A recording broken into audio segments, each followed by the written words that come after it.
अस्सलामु अलैकुम वरहमतुल्लाहि वबरकातुहू। वालेकुम अस्सलाम।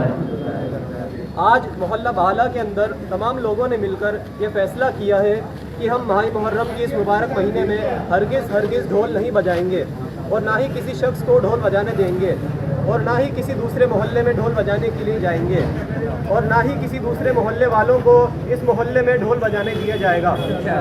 इंशाअल्लाह हमारे यहाँ ज़िक्र शुहदाए करबला की महफिल चल रही है। आप तमाम मुसलमानों से गुजारिश है कि इस प्रोग्राम में शिरकत करें। ख़ास तौर पर उन नौजवानों से अपील है जो मुहर्रम की 9 और 10 तारीख को ताज़ियों के साथ ढोल लेकर आते हैं और मस्जिद के सामने, मस्जिद के आसपास के पूरे इलाके में ढोल बजाते हैं। उन नौजवानों से ख़ास गुजारिश है कि खुदा के वास्ते इस तरह की हरकत ना करें। उनकी इस हरकत को हरगिज़ बर्दाश्त नहीं किया जाएगा।